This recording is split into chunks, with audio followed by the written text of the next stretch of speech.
Hey guys, welcome back. I know module 1 was super grueling. There's a lot of components to it, but now we're gonna go into module 2, which is how you deal source and how you acquire properties. There's multiple ways and there's multiple avenues that you can take. You wanna have 3, all right? You wanna have 3 that you're really good at. You never want your funnel to dry up, but I'm gonna start breaking them down for you, okay? Grab a pen and a pad. The first one I'm gonna talk about is realtors. Again, this is a part of networking, so you wanna talk to as many people as possible. So dealing with realtors, I mean, obviously they're in the real estate game already. What you wanna do, you wanna make calls. You wanna try to make them daily. I would say probably 10 to 15, honestly, a day of realtors that you wanna talk to. Have a game plan, have a script of what you're gonna say to them, and keep it the same. Don't jump around, don't fumble through your words. Just make sure that you're very straight to the point. You're gonna have a very small window to get across your point on what you're trying to do. I'm gonna give you a couple examples. Hey Joe, my name is Marcus. I was on the MLS and came across your number. I'm a local investor and I'm looking to buy some properties out in the whatever area you're in, out in the Dallas area. Explain to them what you're trying to do. Give them your price point, the areas you want to buy, and the condition of the home, or what you don't want and what you do want. You want to sound professional and direct to the point as possible. Be a player, even if you're not a player at that yet, be a player. So talk with them, let them know. 250 and below, I don't like burnouts. I'm looking to purchase as is at least 7 to 10 this month. Can you help me out? If you can, I'd be happy to let you represent me on any transaction. Even if you are licensed, I mean, make it advantageous. You want to separate yourself. I'm willing to give you my 3% for you to get a full 6% commission on anything that you bring me. I prefer that you have, there's a pocket listing that you have, something that you haven't put on the open market yet, or it's a listing of yours that you have some control over. I don't really need you to go out there and fish for properties for me. That's on the MLS already. I'm probably already doing that myself. That's a good chance I'm gonna tell them that I've seen it already. So talk with them, let them know. Again, very straight to the point. You wanna make it a give-take relationship, right? You just don't wanna be a crab and just taking without you showing them the benefits of working with you. I can buy multiple deals. I can close quick as soon as title's ready. I wanna work with you. Let them know, treat them like gold, like you're out on a date, somebody that you're really interested with. Treat them like gold, talk to them, make them feel good. Offer, like, hey, look, I'm going to show you my HUD on transactions that I closed already. I want to send you proof of funds ahead of time and also HUDs on any transactions that I close. That's going to make you look good too also, because you're already offering something that they're going to ask for anyway. Email it to them along with the great talking with you, or text it to them like, hey, here's my proof of funds, here are a couple of HUDs of transactions that I closed already. Nobody's doing that. You want to make sure that you talk with these agents and show them that you're the real deal. Next, we're going to talk about door knocking. Door knocking and driving for dollars. This is the cheapest way and the easiest way that you can make money, but you can smack huge fees on these just because of the fact it's more targeted, and there's a good chance there's going to be less investors that's actually out there knocking on the same doors. There's a good chance you're going to have some that you're going to come across that they did knock on that door too also already, but get out there, grab a pen and a pad, start taking down addresses, or get you a cool app that you're comfortable with that you can go and tag and pin while you drive. Look for homes that need work. I mean, you're talking, roof is dilapidated, you see foundation issues, old windows. I like to look at, the mailboxes to see if it's stuffed, or you got old newspapers laying in the front yard, high grass, things of that nature. If you think it's vacant, take the address down. That's simple. If you're strong at heart, you're not afraid to go knock on the door, go knock on the door and ask them, like, hey, I'm a local investor in the area, hate to bother you. Just reaching out to see if you'd be interested in selling your property for cash. We're targeting just not you, but also neighbors all throughout the area, just to see if they'd be wanting to sell their house. You're going to get a lot of no's, but you're going to get some yeses on top of that too also. Again, these are the ones which have the largest fees, just because of the fact of you don't have 5 or 6 other investors after the same property too also. So it's just y'all two, and you can negotiate. You get your nice little fee on it. These are the deals where I've had the largest fees, when I have door knock, or I have driven for dollars, or I seen a moving truck or a moving pod. I mean, it's obviously telling you somebody's either going in the house or leaving the house, and it's your job to find out. Again, it's just treasure hunting, guys. So that's all you're going out there to do. You're just looking for your next gem. The next thing we're going to talk about that go hand in hand with this is going to be cold calling, right? So after you wrote down the addresses, or you pinned them, whatever you did, other properties that you didn't door knock, you want to have about 50 to 100. Ideally, goal for me used to be probably 500 a week that I can skip trace and call. Once you skip trace them, give them a call, or have a VA do it. I would say for you new guys and girls out here that just starting to do this, learn how to do it yourself. Don't hire nobody that, that didn't have them do something that you haven't done yet. It really doesn't make any sense whatsoever. okay? So get you a call script. You can Google one or you can make one for yourself. And it don't have to be over elaborate, and you don't have to use very big words. Be very straight to the point, okay? Hey, Mr. Seller, I was reaching out to you. I know you own a property on 123 Main Street. I'm just reaching out to see if you'd be interested in selling that property for cash. You're gonna get a lot of no's, and it can be a mental beatdown sometimes, because you call in and you're gonna have angry people on the other end of the line. But I mean, this is when you can play games and be who you want to be. If you want to be a big time developer and you're giving them a call, hey, I'm looking to buy 100 homes this month. I'm just reaching out to you to see if you can be that next home. Or if you just want to be the mom and pop investor, like, hey, I'm only looking to buy a couple of homes. I love this area. Whatever it is, you can be whoever you want to be on the other end on the other end of the phone. But just again, at the end of the day, they're going to be them. You be you, or whatever you need to do. But talk with them. Let them know what you're trying to do. If they're interested in selling, get as much information as you can without them hanging up the phone on you. Again, keep them interested. Get your information. Great. After you get all your info, I give you a call in a couple hours after I run my numbers. I give you a call in 20 minutes after I run my numbers. If we can come to an agreeable amount, is this something that you want to move on quickly? Ask them. Get the asking price. Again, very straight to the point. Don't waste time.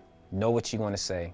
Always know what you're going to say on these calls, and don't try to jump around, because if you fumble through the call, they're going to hang up on you.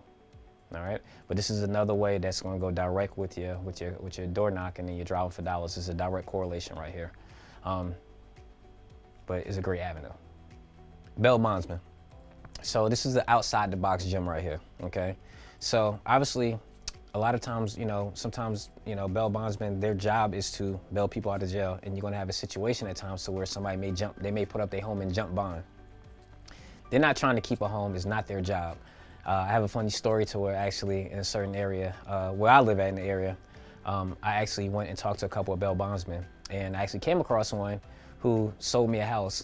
I walked in the door. Mind you, these are kind of edgy situations. You may not get the most polite people when you walk into these doors, because obviously they're dealing with jail and prison and things like that. So it's not the most happiest situations, right? So again, this is another time where you need to be very, very, very straight to the point. So I walked in. I asked the guy, I said, hey, do you ever have a situation to where people jump bond? They put up their house and they jump bond. He said, every now and then. It's super rare that it happens. I said, okay, cool. I said, if it ever happened, give me a call. I'm a cash buyer. I'm looking to buy some properties. I asked the guy, I said, hey, so what do you do? Like, if they jump bond, I mean, is there a certain price that you want or whatever it is? And he said, no. He was like, I just want my money back. Okay, cool. Instead of you calling the agent and having to list it and having to wait to get your money back, I can buy relatively quickly, okay? And I showed them the benefit. Always give people the benefit when you're talking to them out in the street, because you have such a small window. Give them the benefit of what you can do, okay? I went in there, told them what I can do. Instead of you calling the agent and having to list it and hope it sells, you got to buy it right here, and I can tell you right there if I can give you your money right on the spot. So a couple months later, he gave me a call. He was like, hey, I don't know if it's the guy that came into my office a couple of months ago, I should say, that said that he can buy houses. He's like, I got one for you. And he gave me the address. I went and looked at it, and I smacked it for a huge fee. And you know why? Because I was the only person that ever walked in the door and did that. I haven't bought anything else since then from it, but I know that you can do it. That fee was worth it. That was a year. Some people make that in a year. So that was a very, very huge fee. So understand it does work. And again, this is outside the box. You guys want to try to think of ways and avenues and people that you can talk to, to where you can buy houses. Again, like you want to network, just not going to an event, but you want to talk to everybody, and you want to go into different places. But I say that bail bondsman, go in there and talk to them about it. Anyone that you see, and just talk to them and ask them, do they have any properties, or what do they do with their properties if they ever do have to take one. Talk with them about that. The next one that we're going to talk about, post office, FedEx, UPS delivery drivers, okay? These guys and girls, they drive routes every day. They're going up and down streets, and they know vacant houses. They know areas to where they have a lot of vacant homes that they get return mail and things like that. If I'm out in the neighborhood and I see one, I'm pulling over and I'm talking with them. It's like, hey, do you come across any properties, or do you see any properties on your route that's vacant? Yeah, okay, cool, wonderful. Let me tell you what I do. I'm a local investor. I'm looking to buy some more properties as is. Let me give you my card, okay? And there's another thing that I like to do every now and then is I give them $20. Give them $20 along with the card. And I let them know what I'm doing. Like, hey, I'm gonna give you $20 and my card to show you how serious I am. A lot of people don't walk around handing out $20 bills unless they're pretty serious about something, all right? So I'm gonna give you my card. Any property that you come across that's vacant, on your route that been sitting there, shoot me a text, give me a call, let me know about it.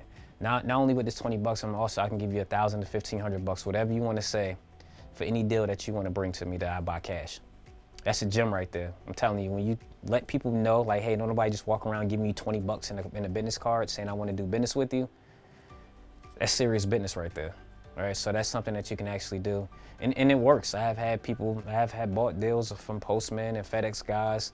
I mean, mind you, giving somebody $1,500, $1,000 or something like that, it may not, if you're a big time wholesaler or you out there doing deals, like it's not a lot.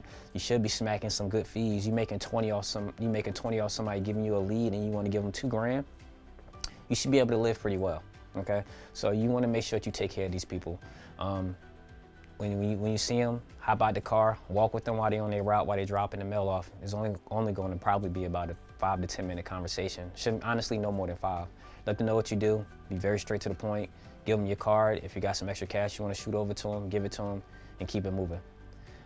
Also, too, another cool thing that I like to do, get their phone number too while you're there too. Also, don't just let them take your card and go, okay, I'm gonna give you a call. Let me get your number. Call me. Do that. They'll do it. Especially if you give them your card and they know that you mean business or you're serious, they're not gonna have a problem with that too also. Next one, water department, water cutoff list, things like that. So dealing with the water department and getting this information, this is public record from the city. At least it should be. I know every county and jurisdiction is a little bit different, but see if you can get this list. This is a cool list to where you're gonna have, you may come across some people that's motivated with selling. And also too, you're gonna get some people that's simply just moving out or moved out and is vacant. It's very hit or miss, but you can find deals off the water cutoff list. Again, you may come across that motivated seller or potential seller who's just totally out of cash and they really, really need help. Show them ways that you can help. Just don't be a greedy investor, a greedy wholesaler, just stepping in. Show them how you can help them. Like, I have bought deals, honestly, guys, from people that, that was in a struggling financial situation, and it's like, hey, like, you probably don't need to sell like right now, but let me help you out. Let me give you 50 or 100 bucks right now to help you through the day or through the week. And believe me, it'll come back. It'll come back to you. I had situations like that to where people remember it. They may not have sold me their house, but they sold me, they helped me buy the neighbor's house or something like that. Hey, my neighbor, Ms. Johnson, she said a couple months ago you went and looked at her house. You talked to her, she's in the financial bond. She said you buy houses. I'm selling my house. I was grade listed with the realtor, but she said you was a really nice person and I'm looking to sell my house. That's a true story, actually, and it was the same lady that I helped out. So, talk to these people, see how you can help them. Again, you're in the business of problem solving. If it don't work, then it don't work, and keep it moving on to the next one. But the water cutoff list, the water department list, whatever you want to call it, that is a very, very, very good avenue. So the next one is eviction list. So this is really cool. And I was so proud of myself when I got the eviction list, at least in this county, just because of the fact that I literally had to talk to so many people for weeks and weeks and weeks before I actually got to it. So to me, I was so proud because I knew for a fact not that many people had this list. But the eviction list is a really cool list that you can have. You're dealing with motivated sellers or a motivated seller somewhere in that list. They motivated either to get the people out of the house or they motivated to sell it. Not everybody who's a landlord actually wants to be a landlord, okay? And them are the people that you that you want to find. Just because of the fact of they're going to be the ones that when you do call them, and you do talk to them, they're going to tell you like, hey, like, I'm sick of this situation. This guy hasn't paid in months. I've been paying for it. They're going to be motivated, right? Again, you're also going to have the investors that's in there too. Also that, they do this for a living. They don't really care. They're going to get the person out and they're going to move on to the next person. But the ones that's really motivated is the ones that particularly are tired of being a landlord, shouldn't be a landlord in the first place. Let them know, like, hey, I got your information from the city. Tell on the city, guys. Like, let them know, like, hey, how you get my information? From the city. I'm a local investor. I buy properties. They gave me your information because you paid for the information. They gave you the information, and I buy houses cash. Want to see if you're interested in selling your property. Let them tell you the story. Well, it's set for eviction. Yeah, I know the city told me it was set for next month on the 15th. You got all the information that you need. So, I mean, you look very reputable. If you're not reputable, you're going to sound very reputable on the phone because you can talk to them about it. Yeah, I'm doing the eviction next month. I am probably looking to sell. Okay. Good chance that you're probably not going to be able to get in the house because it's going to be a little sticky situation. I've never been in a house to where the tenant is getting evicted and the landlord, they're letting the landlord in the house. So you're probably gonna have to wait, but stay in contact with the landlord, talk with them, get as much information as you can. Hey, last time you walked it, what did the house look like? What's the reason for them not paying? Just ask them. Let them talk about their pain points because it's gonna hurt even more. It's like just letting them throw salt in their own wound. So let them talk about it, the process.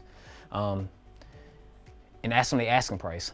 I mean, it doesn't get more motivated. I'm telling you, it doesn't get more motivated than that right there. But find the eviction list, find these lists like this is what's gonna separate you. Again, think about it. Not that many people doing it. You don't have a bunch of other wholesalers and investors out there beating up these houses or looking for them. Especially in Dallas County, it took a heavy list. At least when I found it, at least back in the day when I started doing it, it wasn't as out in the open as it is right now. But it's multiple other lists that you can find. But I think there was a niche that I had found that I knew that would separate me, and I was buying a couple deals a month off this list just because of the fact that I was coming across motivated sellers. And I knew somewhere, if it was 500 in there, I knew it was at least 3 houses that I was gonna be able to buy, if not that month, then the next couple of months. So use the eviction list. I think it's a great tool. The next one we're gonna talk about is code and compliance. Kind of go hand in hand with the city, right? Eviction list, code and compliance. Motivated sellers, right? You're gonna find situations to where, either the city secured this property because it's open and vacant, or it's high grass, or they had to clean the trash, or whatever it is. They motivated. You're gonna find some people in there that's motivated, and you're also gonna find people that don't really care about the house at all, that's not motivated. Your job is to find the motivated ones, right? Again, you're gonna have to skip trace these people, give them a call. Hey, I noticed, I got your information from the city that they placed a notice on your door saying that the property was unsecured and vacant. I get this information from the city because I'm a local investor, and I just wanted to reach out to you to see if I can purchase this property for cash. You have an idea in mind what you want for the house, or do you want to sell it? Find out why it's vacant, why it's unsecured. Find out why it's unsecured and they don't want to sell it. Like the whole thing is, be an investigator. Talk to these people. What's the reason behind the house being vacant for so long? And let them know that things that can happen. Like, if this house is vacant and somebody, get hurt or something terrible happens, you're going to be liable for it. It's fines that's on the house. If the city secured the house already, it's a fine, it's a lien that's on that house that's accruing interest. I mean, I'd be happy to buy it from you. You still have to pay off the fine, but I give you some cash for the house so you can pay off the fine. Let them know what you can do. Kind of educate them on it, because a lot of people, they don't know. Sometimes it's sometimes they don't know that it's even, open and vacant. They may live out of state, or sometimes they haven't drove down there for months and months and months, and they didn't know that somebody broke in there. Talk to these people. Let them know, like, hey, I can buy this house cash. I can cash you out. It is going to be a lien on the house now, but I mean, let them know that, but also let them know too that you can help them out. Be a problem solver. Tell them that you go back, you take a look at the house, and you give them a number immediately. It's already open. I just go take a look at it. But again, show them ways that you can help.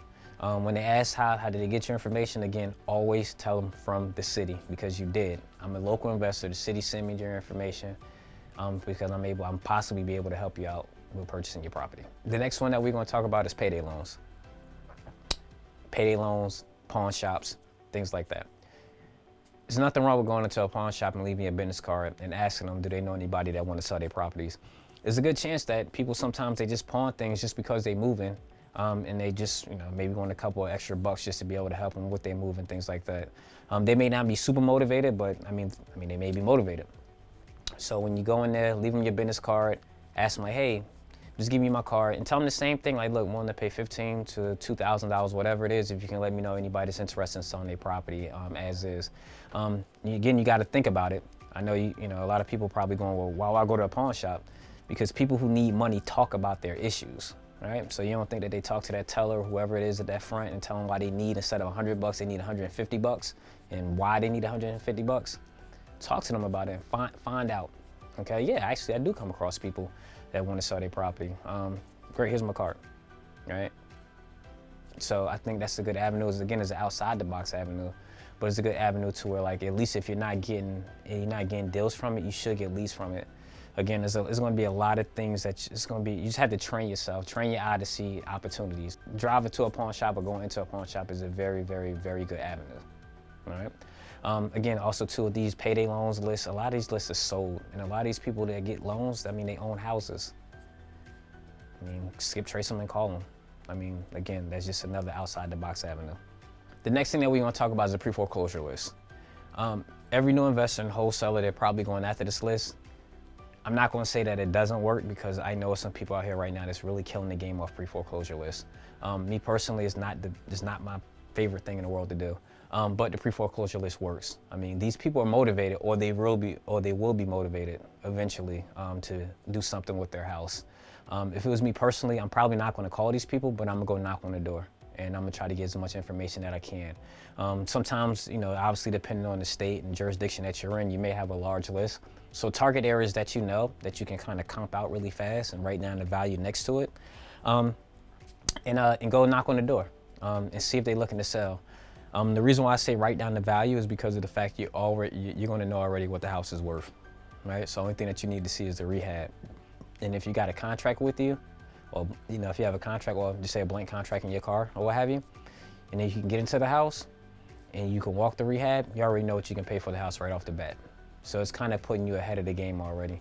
There's little things like that you want to do, like having a blank contract and knowing values of areas, getting to know values of areas right off the bat, just because of the fact that you can move quickly. I'm in the Dallas market.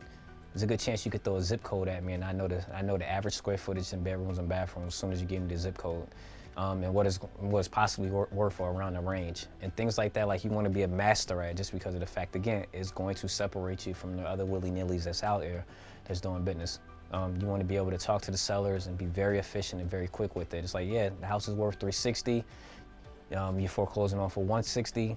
I can offer you this just based off what I just seen in the house. As soon as you knocked on the door, you walked in, you gave them a number right there. Great, and that'll help me move. You need extra money to move, I can probably go up to 180. Help you, give you about 20 grand for you and cash out for you can leave. I mean, it works at times. I mean, you want to be able to do that and be able to maneuver just a little bit quicker than everybody else is what I'm saying. Every situation is going to be different, or you may not be able to get a person money, or you may not be able to fully help them, but the ones that you can help and the ones that that you can't give money to, or you can help facilitate a move, or whatever you can do it and help them. But just be efficient and show them everything that you can do, especially on the pre-foreclosure, just because of the fact of you're not the only person. I guarantee you're not going to be the only person. And competition is good, but you just have to be better. That's the only thing that you need to do when you're dealing with a lot of people. And finally, networking. You should have been networking through all the other ones that I talked about. You was networking, or you should have been doing this anyway. But old school networking, getting out there talking with people, is what you should be doing every single day. You should tell everybody about your business and what you're doing. I can talk to my mom right now. I give her a call, and she don't even like to talk to me about business half the time, but she know how to buy houses. And she can refer me. It's the same thing. Like, you want to go to bars, restaurants, church. You want to talk to everybody. Let them know that you buy houses. You're at the gym. Let them know you buy houses. There's nothing wrong with that. Explain to them, have your little short elevator pitch. I buy houses cash, $250 and below. What's your price point? You always want to tell people what you do. You're having a rough day, you at lunch, somebody talking like, oh, you look like you're having a rough day. Yeah, I can't find any houses to buy. Oh, well, I know Joey down the street. I have a friend of mine just looking to sell his house, or just things like that. Your network is your net worth, like they say. Go to as many networking events that you can, talk to as many people as you can, and just let them know what you're trying to do. Again, you want to be able to perform. You want to be able to buy deals. You want to keep your name in a positive light. When you're doing this kind of business, actually any business, you want to make sure that when people hear your name, or you make a phone call and there's your name that's popping up on the call ID, that they answer the phone. And that comes through good networking, doing good business, and doing what you say you're going to do. But old school networking, getting out there, is one of the best things to do. Get you some business cards, start handing out business cards to the point to where people you don't even need to hand them out anymore. People just know who you are.